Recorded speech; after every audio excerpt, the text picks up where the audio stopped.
Ashwapati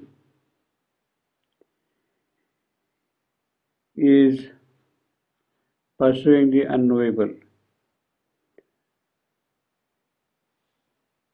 to find out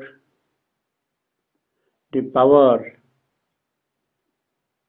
who can solve the difficulty of this creation. He has traversed through all the worlds, all the cosmic extensions, even in the transcendent. He has moved freely. He has gone to the top of the entire creation, even in the transcendent. But still, he has not been able to find that one who could solve the creation's problem, the problem of this mortal world. He has to first remove all the traces of the inconscient nature from him. He has taken the mortal birth, and nothing of the mortal world springing up from the inconscience should come in the way. It is as if he has to enter into a kind of a nirvana where everything is absent. He has to clear up himself fully, nirvana, and remain in absolute pure self. Now it is under these conditions that he finds a certain difficulty and he wonders what is to be done. He is seeking for a power which will solve this creation's difficulty, but he is not in a position to yet see that. He has already linked up this creation to the eternal sphere. This mortal creation he has linked up to the eternal creation. But that is not enough, because that is not going to solve the problem.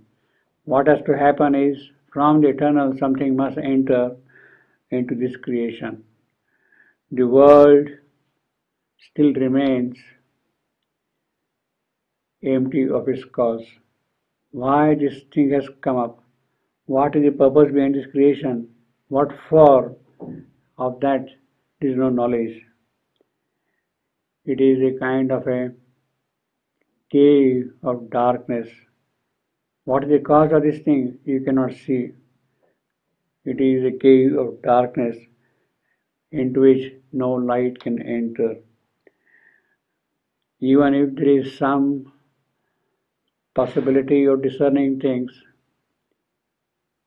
it is at once subject to doubt.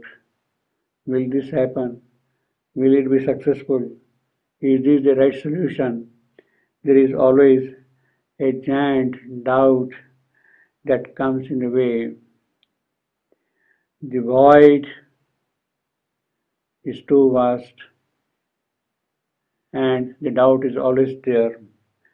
It looks as though there is a great veil spreading over the unmanifest. What the unmanifest has to say, that he is not able to see yet. The veil of unmanifest is covering his vision. The doubt is there. Under these circumstances, he does not know how to move forward. It looks as though there is somebody, he is guarding the secrecy of this creation, and the key is not yet available to him.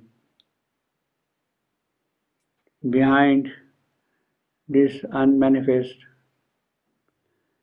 is only the pure, absolute, ineffable Paratpara, of which there is no possibility of giving any description. True, Ashwapati's ego is death, birth and death and work and fate, birth and death and work and fate. They exist no more. He has already reached that condition, but that won't do. Exist no more, nirvana is all right, but that is not going to give the solution for birth and death and work and fate. So Ashwapati has to be reminded, so to say, the purpose of his taking human birth, the cell's mission which he is going to carry on here in this world, that he must be aware. He cannot walk away into nirvana and forget about his creation. The cell's mission must remain fixed in his front. The purpose for which he has taken the birth, that must be fully in focus all the while. By escaping from this creation, from birth and death and work and fate, you cannot win the victory. You have to conquer things here in birth and death and work and fate. By going into the nirvana, dissolving yourself into nirvana, walking away into nirvana, the problem of this creation cannot be solved. Escaping into the unknowable is not the solution, is not the purpose of this creation, it is not the purpose of his birth. That is not going to give him the crown and the victory. Ashwapati has to understand that escape is not the thing that will give him the victory and the crown. He has to work in this creation and find a solution for this creation. He has to discover that power by which things can change here, by which birth and death and work and fate can be molded the way in which they should be molded. In the possibilities of the spirit, they had to work out things, and then only the work will be fulfilled. The mission will be carried forward. So Ashwapati is told very specifically, look, for you, it is not escape. You have to work. Your mission is to work here in this creation. He has to do God's cosmic work. For that purpose, he has come here to do God's cosmic work. And then only there is the possibility of the victory. The veil of night has been lifted. He is no more in the world of ignorance at all. He has gone into transcendent, beyond, on the last verge of transcendent. But there is a veil of light. That veil of light also has to go away. And in that purity of light, in that original light, he has to recognize the mission of his birth. He cannot escape from his creation.